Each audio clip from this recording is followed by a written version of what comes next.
নমস্কার। খবরের অন্তরালের খবর নিয়ে ক্যালকাটা ডায়ালগস থেকে মনোজ দাস। ভারতের মিজোরাম, মণিপুর, নাগাল্যান্ড, বাংলাদেশের চট্টগ্রাম এবং মিয়ানমারের চীন, সাগাং, কাচিন, তিন দেশের এই প্রদেশগুলো বিচ্ছিন্ন করে একটি খ্রিস্টান রাষ্ট্র তৈরির পরিকল্পনা আমেরিকার নেতৃত্বে পশ্চিমের খ্রিস্টান দেশগুলো বহু বছর আগেই তৈরি করে রেখেছে। আগে তাদের এই জোটে ইসরায়েলও ছিল। তখন প্ল্যান ছিল নতুন একটা ইহুদি খ্রিস্টান রাষ্ট্র হবে এই জায়গাটাতে। আপনারা হয়তো অনেকেই জানেন না যে ভারতের উত্তর পূর্বাঞ্চলের মিজোরাম ও মণিপুরে বেশ কিছু ইহুদি সম্প্রদায়ের মানুষ বাস করত, এখনো করেও, যারা নিজেদের বেনি মেনাসে বা মেনাসের বংশধর বলে দাবি করে থাকে।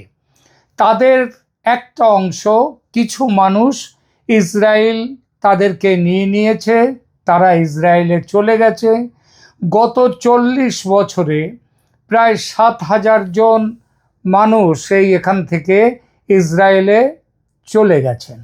এখনও প্রায় 6,000-এর বেশি বেনি মেনাসের সদস্য সেখানে রয়েছেন, যাদের 2030 সালের মধ্যে ইসরায়েলে নিয়ে যাওয়ার পরিকল্পনা নিয়েছে ইসরায়েল সরকার। আর এর ফলে প্রথম দিকে যে ইহুদি খ্রিস্টান রাষ্ট্র তৈরির পরিকল্পনার অন্যতম অংশীদার ছিল ইসরায়েল, তারা সেই জায়গা থেকে সরে এসেছে। কিন্তু তা বলে খ্রিস্টান রাষ্ট্র তৈরি করার বাসনা যায়নি পশ্চিমী দুনিয়ার। ভেতরে ভেতরে সেই প্রচেষ্টা চালিয়েও যে যাচ্ছে তারা, তার একটা প্রমাণ মিলেছে মাত্র 3 দিন আগে। মিডিয়ার সৌজন্যে এই খবর আপনাদের নজরে পড়েছে নিশ্চয়। খবরটা হলো, কলকাতা বিমানবন্দরে এক মার্কিন নাগরিক ভারতের সন্ত্রাস বিরোধী সংস্থা এনআইএর হাতে গ্রেপ্তার হয়েছে। ওই একই দিনে উত্তরপ্রদেশের লখনৌ বিমানবন্দরে এবং নয়াদিল্লি বিমানবন্দরেও এনআইএর হাতে গ্রেপ্তার হয়েছে 3 জন করে, দু জায়গাতেই 3 জন করে, মোট 6 জন ইউক্রেনের নাগরিক, সর্বমোট 7 জন। একবার দেখে নিন যারা ধরা পড়েছে সেই মহাপুরুষদের ছবিগুলো একবার দেখে নিন একটু। এরা আলাদা আলাদা বিমানবন্দরে ধরা পড়েছে বটে, তবে তারা যে একসঙ্গে এক জায়গায় গিয়েছিল তার প্রমাণ পেয়েছে এনআইএ। কিন্তু তারা এসেছে আলাদা আলাদা বিমানবন্দরে। কেন? এটাও একটা বড় প্রশ্ন, আসবো সেই প্রশ্নের উত্তরেও। একসঙ্গে থাকার পর এমন পৃথক যাত্রা কেন? তারা কি উদ্দেশ্যে ভারতে এসেছেন? ভারতে আসার পর কি করেছেন? আজকের ভিডিওতে আমরা সেই সব নিয়ে কথা বলবো, এবং সব শোনার পর আপনারা বুঝতে পারবেন এই উপমহাদেশে, বিশেষ করে ভারত, বাংলাদেশ, মায়ানমার নিয়ে এই 3টে দেশের কিছু কিছু জায়গা কেটে নিয়ে মার্কিন নেতৃত্বে পশ্চিমী দুনিয়া কি করতে চলেছে। এটা এমন এক ঘটনা যা শুধু আইন শৃঙ্খলার প্রশ্ন নয়, ভারতের উত্তর পূর্বে বিচ্ছিন্নতাবাদ, মিয়ানমারের অস্থিরতা, বাংলাদেশে বিদেশি ঘাঁটি তৈরি, নেটওয়ার্ক, ড্রোন ওয়ারফেয়ার এবং বড় শক্তিগুলোর ভূ রাজনৈতিক ষড়যন্ত্র, সব কিছুকে একসঙ্গে মিলিয়ে ঝুলিয়ে সামনে নিয়ে এসেছে। 15 থেকে 17 মার্চের একাধিক রিপোর্টে, যেমন Hindustan Times, the new Indian express, Akashvani, যেটা ভারতের রাষ্ট্রীয় বেতার কেন্দ্র, তারা জানাচ্ছে যে ভারতের সন্ত্রাসবাদ বিরোধী প্রাইম ইনস্টিটিউশন এনআইএ বা ন্যাশনাল ইনভেস্টিগেশন এজেন্সি 6 জন ইউক্রেনীয় এবং 1 জন মার্কিন নাগরিককে একটি সন্ত্রাসী ষড়যন্ত্র মামলায় গ্রেপ্তার করেছে, এবং দিল্লির বিশেষ আদালত তাদের 11 দিনের এনআইএ হেফাজতে পাঠিয়েছে। এনআইএ এবং বিভিন্ন সংবাদ মাধ্যমের উদ্ধৃতি অনুযায়ী তাদের বিরুদ্ধে অভিযোগ হলো তারা ভিসায় ভারতে এসে মিজোরামের সুরক্ষিত এলাকায় গোপনে ও বিনা সরকারি অনুমতিতে প্রবেশ করে, সেখান থেকে মিয়ানমারে যায় এবং বিভিন্ন এথনিক আর্মড গ্রুপসের সঙ্গে যোগাযোগ তৈরি করে। আরও গুরুতর অভিযোগ হলো এই নেটওয়ার্কের সঙ্গে drone operation, drone parts assembly, jamming technology এবং মডার্ন ওয়ারফেয়ার ট্রেনিংয়ের কী করে যুদ্ধ করতে হয় আজকে সেই সমস্ত কিছুর সংযোগ ছিল। কিন্তু এখানে সবচেয়ে বড় প্রশ্ন, এটা কি শুধুই কিছু বিদেশি প্রাইভেট অপারেটরের কাজ, নাকি এর পেছনে আরও বড় কোনো রাষ্ট্রীয় মদত আছে? আজ এখানে আমরা সেই প্রশ্নের উত্তর খুঁজব, তবে আবেগ নয়, তথ্য ধরে, স্লোগান নয়, স্তর ভিত্তিক বিশ্লেষণের মাধ্যমে আমরা উত্তর খুঁজব। প্রথমে একদম পরিষ্কার করে নেওয়া দরকার, এই মামলায় আপাতত যে জিনিসগুলো জনসমক্ষে আছে সেগুলো হলো কয়েকজনের গ্রেপ্তারি, তাদের আদালতের রিমান্ড আদেশ, অভিযুক্তরা কোন দেশের নাগরিক, তাদের জাতীয়তা এবং এনআইএ যে অভিযোগ করেছে তার সারাংশ। একে একে বলবো সে কথা। প্রকাশ্য রিপোর্ট অনুযায়ী এই 7 বিদেশিকে 13ই মার্চ 2026-এ একটি সমন্বিত অভিযান মানে কোঅর্ডিনেটেড অ্যাকশানে ধরা হয়। এর মধ্যে আছে মার্কিন নাগরিক ম্যাথিউ আরন ভ্যান ডাইক, তাকে কলকাতা বিমানবন্দর থেকে, 3 ইউক্রেনীয় নাগরিককে লখনৌ বিমানবন্দর থেকে এবং বাকি 3 ইউক্রেনীয়কে দিল্লি বিমানবন্দর থেকে আটক করা হয়। তারা কবে ভারতে আসে? গুরুত্বপূর্ণ বিষয় হলো সবার ভারতে প্রবেশের নির্দিষ্ট তারিখ এনআইএ প্রকাশ্যে জানায়নি। এমনও হতে পারে যে সবাই একসঙ্গে না এসে ভাগে ভাগে বিভক্ত হয়ে ভারতে এসেছে, যাতে অভিবাসন দপ্তরের চোখে ধুলো দেয়া যায়, কোনো রকম সন্দেহ তাদের নিয়ে না ওঠে। এনআইএর এফআইআর উদ্ধৃত করে ইন্ডিয়ান এক্সপ্রেস ও অন্য রিপোর্টগুলো বলছে কমপক্ষে 14 জন ইউক্রেনীয় নাগরিক আলাদা আলাদা তারিখে সম্প্রতি ট্যুরিস্ট ভিসা নিয়ে ভারতে ঢুকেছিল এবং গ্রেপ্তার হওয়া এই 6 ইউক্রেনীয় সেই বড় দলের অংশ বলে মনে করা হচ্ছে। প্রতিবেদনগুলো আরও বলছে তারা ভারতে ঢোকার পর প্রথমে অসমের গুয়াহাটি যায়। মার্কিন নাগরিক ভ্যান ডাইক ওই ইউক্রেনীয় দলের সঙ্গে ঠিক কোন পর্যায়ে যুক্ত হন তা এনআইএর রিপোর্টে স্পষ্ট নয়, অন্তত স্পষ্ট হলেও সেটা সংবাদ মাধ্যম জানতে পারেনি। তবে যা জানা যাচ্ছে, এই মার্কিন নাগরিক হলেন দলটির মাথা। তার সম্পর্কে যা জানা যাচ্ছে, তিনি মার্সেনারি বা ভাড়াটে সেনার একটি দল পরিচালনা করেন এবং একজন সিআইএ অ্যাসেট। সিআইএর হয়ে বিভিন্ন গোপন অভিযানে আগেও তিনি অংশ নিয়েছেন। তিনি সিরিয়া, ইরাক, ইরান, আফগানিস্তান সহ আরও কিছু দেশে সিআইএর হয়ে গোপন অপারেশনে অংশ নিয়েছেন।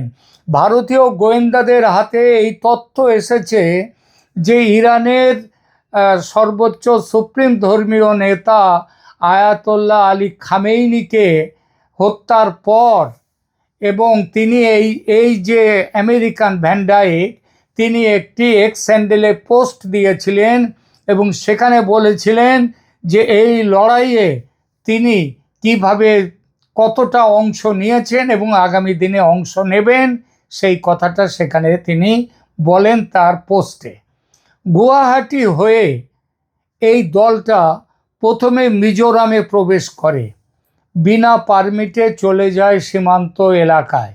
বিনা পারমিট বলা হচ্ছে এই জন্য যে এই সমস্ত এলাকায় বিদেশিদের যেতে গেলে ভারত সরকারের অনুমতি দরকার হয়। আদালতে এনআইএর সাবমিশন থেকে জানা যায় মিজোরাম থেকে এই দলটি এবং এই দলে কতজন ছিল সেটাও কিন্তু চার্জশিটে আসেনি, আস্তে আস্তে আসবে। এই দলটি এবং সঙ্গে আরও কয়েকজন সদস্য মিয়ানমার চলে যায়। সম্ভবত দলের কয়েকজন সদস্য মিয়ানমারের থেকেও গেছে, কারণ 14 জনের দলের 7 জন ধরা পড়লেও বাকিদের হাল হকিকত এখনো কিন্তু পাওয়া যায়নি।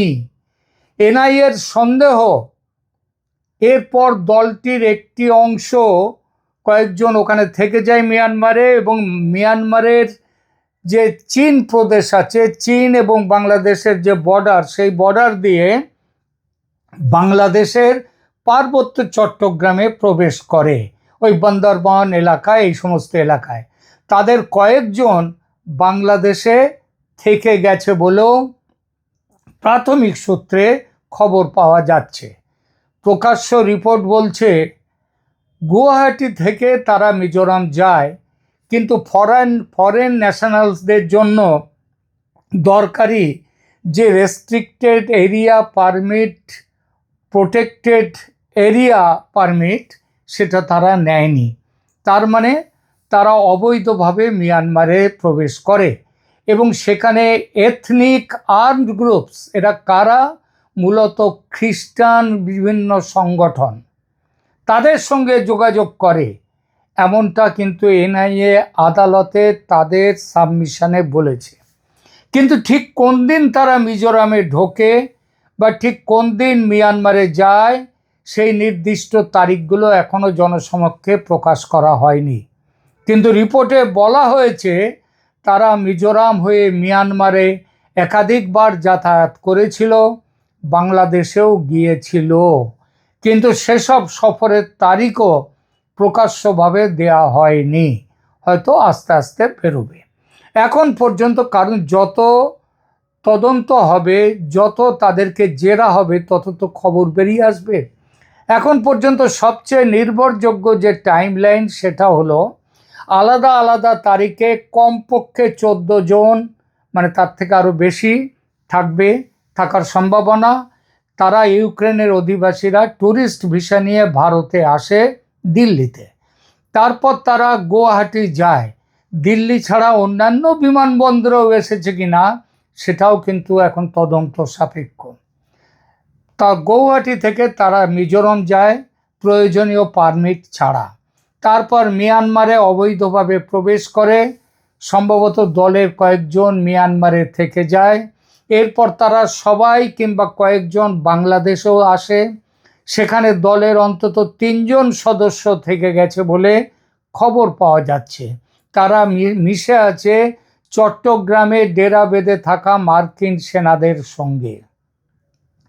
বাংলাদেশ থেকে দলের এই 6 জন যারা ধরা পড়েছে তারা এবং তাদের নেতা মার্কিন মার্সেনারি ম্যাথিউ আরন ভ্যান ডাইক গুয়াহাটিতে ফেরে, গুয়াহাটিতে একত্র হয় ও সেখান থেকে কলকাতা, লখনৌ ও দিল্লির বিমানে ওঠে 13ই মার্চ 2026-এ, আর সেদিনই তাদের এই 3 বিমানবন্দরে গ্রেপ্তার করা হয়। কেন তারা কলকাতায় আসে? কারণ সন্দেহ করছে এনআইএ যে কলকাতাতেও তারা সন্ত্রাসী কর্মকাণ্ডটার একটা সেন্টারের মধ্যে কলকাতাকে রেখে দিয়েছে, অর্থাৎ কলকাতায় যে সন্ত্রাসী গোষ্ঠী আছে তাদের সাথে তাদের যোগাযোগ আছে, এবং তার জন্যই তারা কলকাতায় এসেছিল কিছু নির্দেশ কিংবা কিছু খবর দেওয়ার জন্যে। এছাড়া লখনৌতে, সেখানেও তাদের যাওয়ার কারণও হচ্ছে এইটা, লখনৌতেও রয়েছে তাদের নিজেদের লোকজন, আর দিল্লিতে তো আছে, দিল্লির বিমানে তারা উঠেছে এবং ধরা পড়েছে। দ্য নিউ ইন্ডিয়ান এক্সপ্রেস লিখেছে 7 বিদেশিকে দিল্লির এনআইএ আদালতে তোলা হয়। আদালত তাদের 27শে মার্চ পর্যন্ত এনআইএ হেফাজতে পাঠায়। আর এএনআই তাদের রিপোর্টে বলা হচ্ছে এই বিদেশি নাগরিকদের ethnic wire groups of Myanmar, মানে খ্রিস্টান বিভিন্ন গ্রুপ তাদের সঙ্গে যুক্ত বলে এনআইএ অভিযোগ করেছে, এবং তাদের বিরুদ্ধে দেশকে বিচ্ছিন্ন করার চক্রান্ত এবং UAPA unauthorised activities prevention act সহ একাধিক গুরুতর ধারায় তাদের বিরুদ্ধে মামলা দেয়া হয়েছে। ইন্ডিয়া টুডে, ইন্ডিয়া টিভি এবং মানি কন্ট্রোল এই তিনটে রিপোর্টেই বলা হয়েছে তারা ভারতে ভালো মাত্রায় অত্যন্ত উঁচু মানের ড্রোনের পার্টস নিয়ে চলে আসে, মায়ানমারে নিয়ে যায়, সেখানকার বিভিন্ন বিচ্ছিন্নতাবাদী ধর্মীয় সংগঠনের সঙ্গে মিলিত হয়, ড্রোন অ্যাসেম্বল করে, ড্রোন ভিত্তিক প্রশিক্ষণ দেয়, সেই সঙ্গে সামরিক কৌশল নিয়ে আলোচনা চলে। বলা যাচ্ছে এনআইএ যেটা বলেছে, এই ড্রোনের পার্টস, ড্রোন যেগুলো সেগুলো তারা নিয়ে এসেছে ইউরোপ থেকে। এবার আসি এই ঘটনায় সিআইএ ইউক্রেন ও রাষ্ট্রীয় যোগসাজশের প্রশ্নটিতে।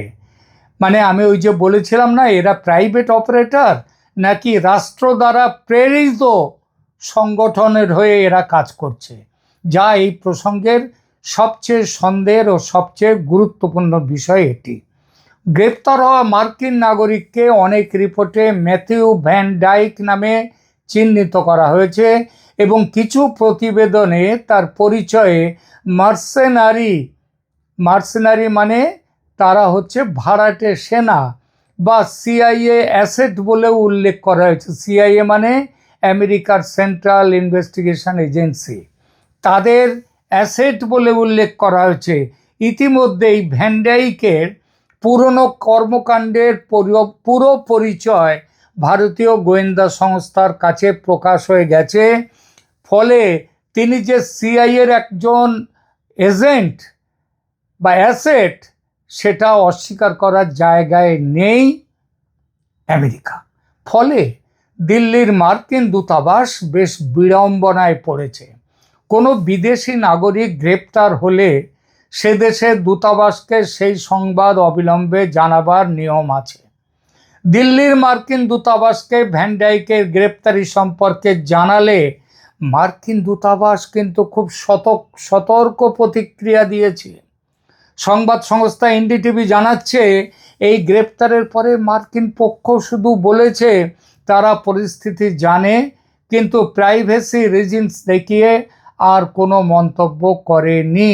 প্রাইভেসি মানে ওরা প্রাইভেট, এই যে ভ্যান ডাইক সে প্রাইভেট সফরে এসছে, সুতরাং সেই ব্যাপারে এরা কোনো মন্তব্য করেনি। মানে সরকার, আমেরিকার যে দূতাবাস, তারা হাতটাকে গুটিয়ে নিল ধরা পড়েছে দেখে। একই রিপোর্ট মানে এনডিটিভি তাদের রিপোর্টে, সেখানটায় এনডিটিভি যা বলেছে ওই একই রিপোর্ট এবং দ্য প্রিন্ট সংবাদ মাধ্যমের কূটনৈতিক কভারেজ অনুযায়ী ইউক্রেন কিন্তু ঘটনাটা ফাঁস হওয়ার পর উচ্চিংড়ের মতো খুব লাফাচ্ছে, একেবারে উচ্চিংড়ের মতো লাফ। ভারতের কাছে ইউক্রেন রাষ্ট্রদূত আনুষ্ঠানিক তীব্র প্রতিবাদ জানিয়েছেন। শুধু তাই নয়, গ্রেপ্তার হওয়া নাগরিকদের কনসুলার অ্যাক্সেস দেওয়ার দাবি করার সঙ্গে সঙ্গে জেনেভা কনভেনশন অনুযায়ী তাদের মুক্তির দাবিও করেছে ইউক্রেনের রাষ্ট্রদূত। জানি না ইউক্রেনের এই রাষ্ট্রদূত মহোদয় কোন স্কুলে পড়াশুনো করেছেন, কেননা দূতাবাস কর্মচারীরাই কেবল দূত অবদ্ধ, মানে দূতকে হত্যা করা যায় না এই থিওরিতে গ্রেপ্তারি এড়াতে পারেন। তার মানে এই নয় যে কোনো ক্রিমিনাল অফেন্স করলেও বিদেশি নাগরিক হওয়ার কারণে তাকে গ্রেপ্তার করা যাবে না। এখানে কেউ চাইলে বলতে পারেন, দেখুন এত দ্রুত কূটনৈতিক প্রতিক্রিয়া এসেছে ইউক্রেনের তরফ থেকে, মানে বিষয়টা বড় এবং তারা কিছু লুকোতে চাইছে, সেটা বলাই যায়। এবং এটা যেন সেই ঠাকুর ঘরে কেড়ে আমি তো কলা খাইনি সেই গোছের হয়ে গেল, তাই না? প্রিয় দর্শক, শেখ হাসিনা সরকারের পতনের পেছনে আমেরিকার ভূমিকার কথা এখন আর গোপন কোনো খবর নয়। যারা এটা বিশ্বাস করতে রাজি নয় যে আমেরিকা এতে কোনো ভূমিকা নেই, তারা হয় জেগে ঘুমোচ্ছেন, নয় আগাপাশতলা ধান্দাবাজ। বাংলাদেশে সরকার বদলে সফল হয়েছিল আমেরিকা। একই সময়ে 2024-এর সাধারণ নির্বাচনে মোদি সরকারের পতন ঘটাতেও কংগ্রেসকে দিয়ে, অন্যান্য শক্তিদেরকে দিয়ে টাকা দিয়ে আমেরিকা অনেক চেষ্টা করেছিল মোদী সরকারের পতন ঘটাতে, ব্যর্থ হয়। কিন্তু তা বলে সেই চেষ্টা ছেড়ে হাত গুটিয়ে বসে আছে আমেরিকা এমন নয়।